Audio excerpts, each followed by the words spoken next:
All right. Hello, hello, hello, acolytes. Welcome to the Wyvern Chronicles. I'm your host, Sarah Sethwin. Um, and we got a special episode this week. We are doing Hazbin Hotel. So this is the one that I've been following pretty much from day one, right when the pilot dropped. Um, so this is specifically season two.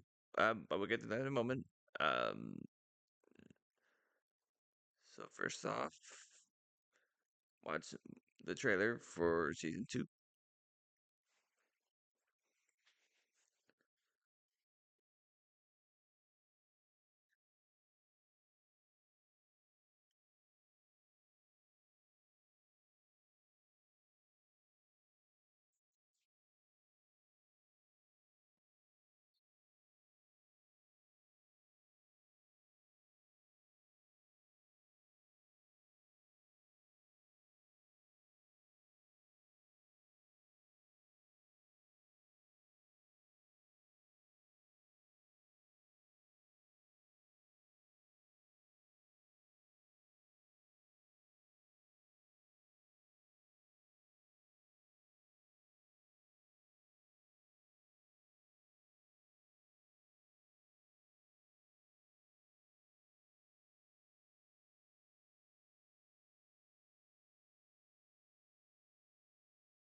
Um, so as I was saying, um, I've been following Hazbin Hotel pretty much from the start. I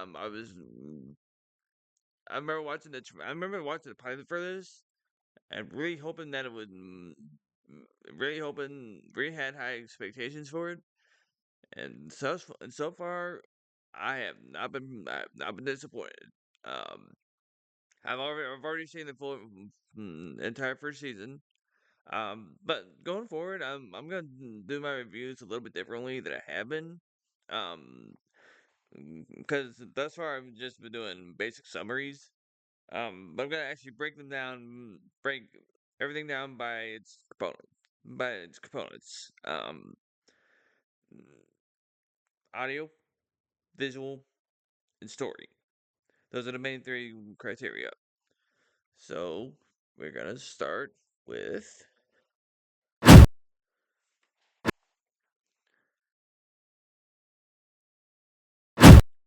visual. Um, so the art and animation in in this show is kind of polarizing. If I had to describe it, it would be mm, early season Ren and Stimpy, basically. For anybody who remembers that show, the styling is very similar. Um, obviously, it's not for everybody. Um, but I like it. Um, it fits the environment very well. Um, I love the character design in this. Um, because it bears mentioning that the whole show takes place in hell. So the characters aren't creepy looking. They're approachable. Um, um, so the whole so they have a certain aesthetic to them. The, for anybody who doesn't know, the Hello Boss was was a spinoff from this show. Um, but the difference being that has an actual budget, where Hello Boss doesn't is fully indie. And if you put the art and animation of of the two shows together, even though it's the same basic art style, the animation styles are very, very different. Because with Hasbin, they have an actual budget, so they can actually take time on the animation, and it looks so much more fluid. Where Hell Boss is, like I said, fully indie, so they have to kind of cut corners where they can. Where the only real knock I have on Hell Boss is our animation style is that they sometimes have to reuse sequences where Hasbin doesn't. Um, and it's because they can actually spend more time actually working on the animation and make it as fluid as possible. I think I think I think it is standard 24 frames. Um, which is the industry standard, by the way. Um, and the environments are actually pretty nice. One of the biggest critiques about the art styling is the limited color palettes. But again, it bears repeating that the whole show takes place in hell, and it's not supposed to be a charming place. It's not supposed to be visually striking. It's supposed to be drab. It's supposed to be lifeless. It's not supposed to be a hospitable place. So yeah, needless to say, there's probably going to be little, very little color involved. Um, but the, but the art and animation are very good, are fantastic. Um, I like the fluidity of it. Um, so on visuals alone, this would absolutely be an Emmy winner. It really is, and it really is. It really is a disappointment that it never even got put into the conversation. Um, even though it definitely deserves it. Um, and there actually isn't very much gore in this show. Um, I mean it's there, but so I don't think necessarily as much as it is in maybe Hell of a Boss, but I mean it is what it is. So on that note, um,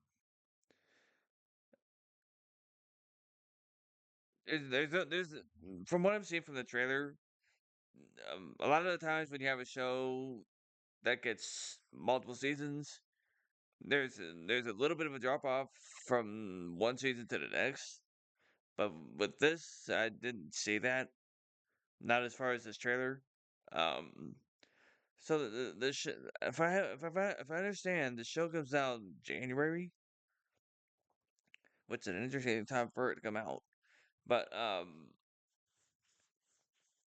it's visually striking. It's got an aesthetic to it. It's not gonna be for everybody, but I like it. Um, and it actually does. It is actually aesthetically pleasing. Um, and the environment do a great job of setting the environment. So moving on from that, we will do. Great. Um. So the basic premise of the show has kind of changed from what it was in in the pilot. I'm not gonna spoil I'm not gonna spoil too much about. I'm not gonna spoil too much for anyone that hasn't seen the first season. Um, but in the pilot, the main focus is on rehabilitating demons to show that this show that they're not as bad as they've been portrayed as being. Um, but that but with the but when it go but when it went to the full season or the first full series, that the plot kind of changed a little bit because in the main show in the full series, the whole point of trying to reform demons was to avoid wiping them out. Because because to combat the overpopulation in hell, heaven had a mandate that they would solve that problem by killing them. And so the whole story revolves around Charlie, the daughter of Lucifer. Um, the characters are really well written. That's one thing I can say that's that has stayed consistent between this and Hell Boss is that the characters are endearing, even though they're not supposed to be. They're Hellborn characters. They're Hellborn citizens, so they're not supposed to be good people. But they're really deep. They're the kind of characters that you want to succeed, even though they're probably not supposed to be in in that conversation. Um, but the writing has has been thus far great. You expect there to be a little bit of laziness with how some of the characters are written, but I haven't seen it. As of the I've seen the whole first season. That's not so I'm not just pulling this out of my ass. I've s- I you expect with a show like this, you don't expect the characters to be deep. You expect them to be very superficial. Um, but as you start peeling away the layers, you start getting deeper and deeper into them. Um, and and they almost and almost all the characters have some horrible backstory behind them. Um, I I think Charlie's pretty much the only one who doesn't. Um, again, this is without any spoilers. Um,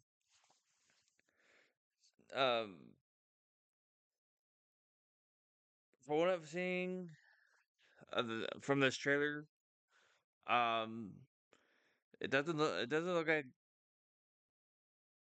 the I would guess that how long will this show go for? If I had to guess, it's probably gonna go maybe one or two more seasons after this. Um, so we got first season, yeah, three or four seasons. 3 or 4 seasons would be my guess, because that's about as far as a show like this could go. It's gonna go as long as it wants to. Um, I haven't heard anything about how long it's gonna go for, but it carries this. But the story carries over very well into season two. So I'm actually really interested in seeing what they do with it. I'm really looking forward to seeing how this works out. It comes out in January. Um, so that'll be something to look forward to. All this is just based on this trailer, so um, I can go on and on about how much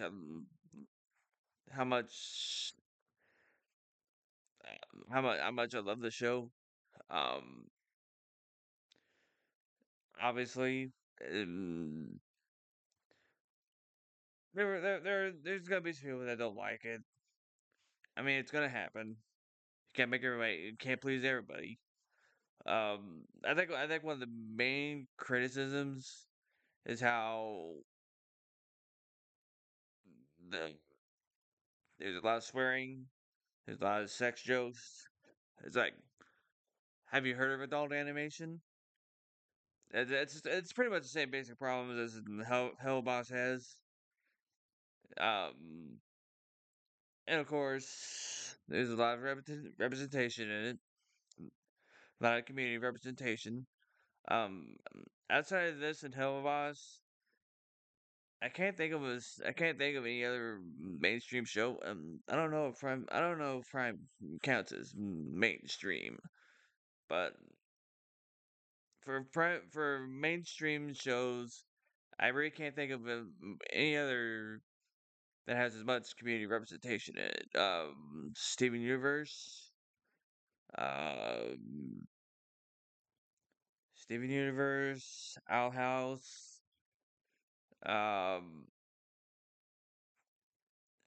maybe Sailor Moon too, but that doesn't really count as mainstream.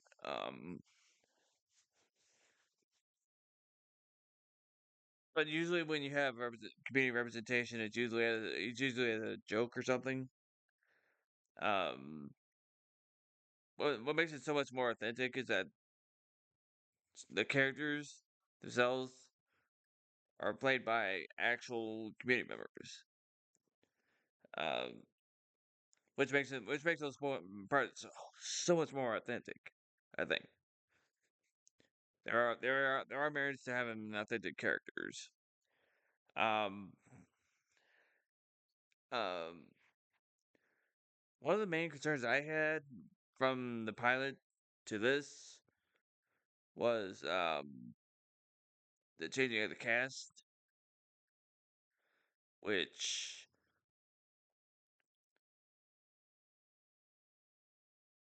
I get why they had to do that because it was picked up by A24, which meant that they had the budget to actually hire professional voice actors. Having Keith David involved, that was a stroke of genius. Um, Cause I'm not so sure if this show would have worked as well if at least he wasn't involved. I kind of want to see what the original cast would have been able to do with this, but A24 had that right, so it, it is what it is. Um, so on story, it stays fairly consistent. There's not too much drop off. And from what I'm seeing from season two, it doesn't look like doesn't look like I have any reason to be worried about that. Um, so moving on from that, we will do audio.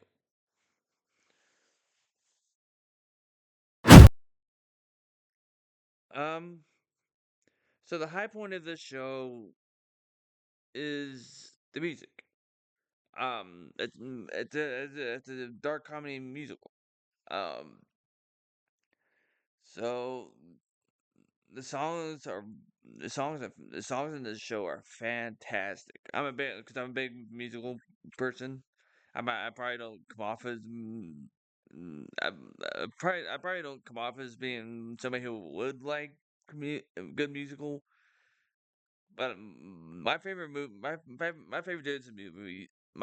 Disney movies have all been musicals. Uh, the songs that are in this show have been covered by multiple artists. I mean, you can literally put any one of the songs of the that have been used in the show into YouTube and come up with at least 10 different covers of it. Um, so it's nice to see a musical be given the proper treatment. Um, because like it is with Hell of Us, that is the focal point of it. Um, according to Busy Pop, the whole premise was to be kind of a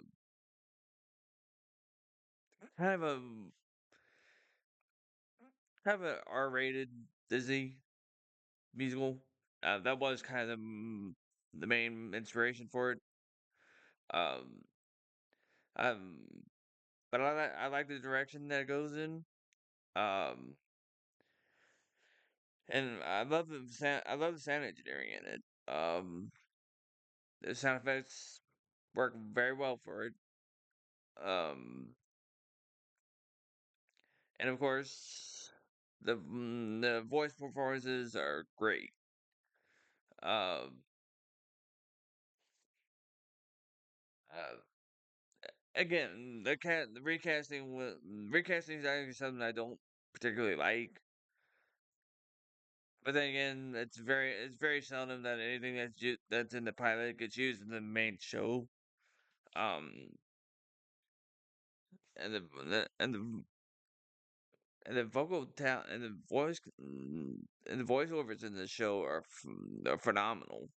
Um, they do a great job of capturing the characters.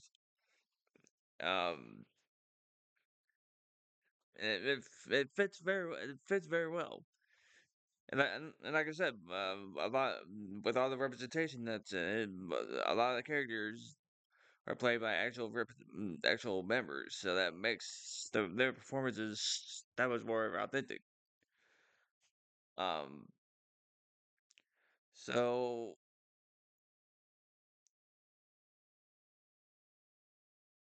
from what I'm seeing in all this is just as of this trailer. It's probably all gonna change once the show airs. Um, but I have, but I'm loving them. I've loved the music so far. Um, it's there's a balancing act involved, so it, it's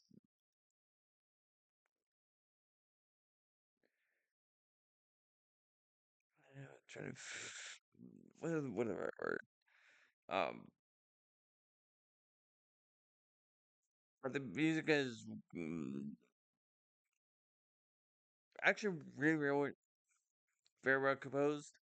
Um, you don't expect that much effort to be put into musical numbers about some of the subject matter that's in this. Um,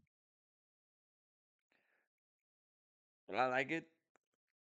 Um, it's the high point of the show for me. Um,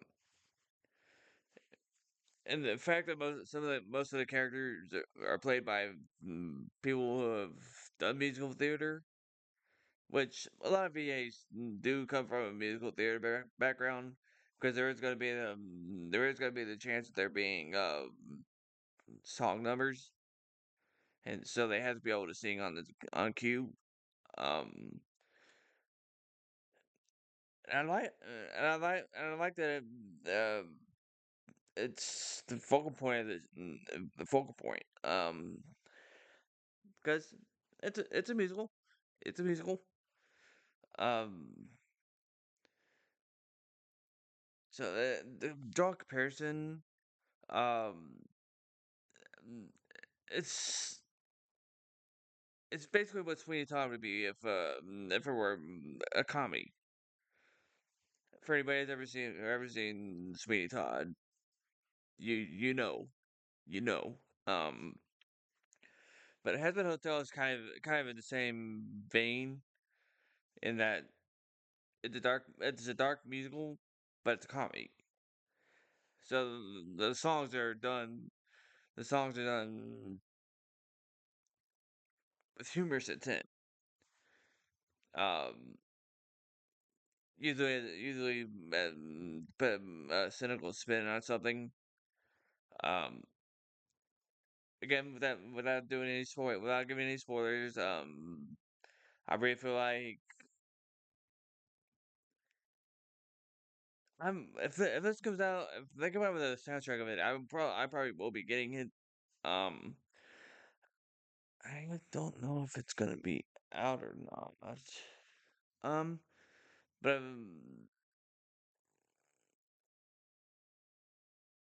I hope there's gonna be a physical release of this. Um, I don't think season one has been released for any kind of physical medium. Um, but the song, but I love the songs. The sound engineering is great, and they can have they could not have hit they could not have done better with the voice with the voice talents that they had. It would have been a travesty if the voice acting with the actors that they got being involved. Um, s- so that being said, um, I'm looking forward to seeing this when it comes out.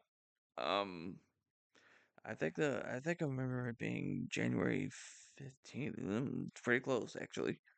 Um, so that being said, my score is gonna be a thumbs way up. This is another show like Arcane where it's got flaws in it, but this is one of the few shows that it's all the marks for me. Um, it kind of seems like like a it kind of seems like a biased take. It kind of is. But this is coming from a professional animator standpoint.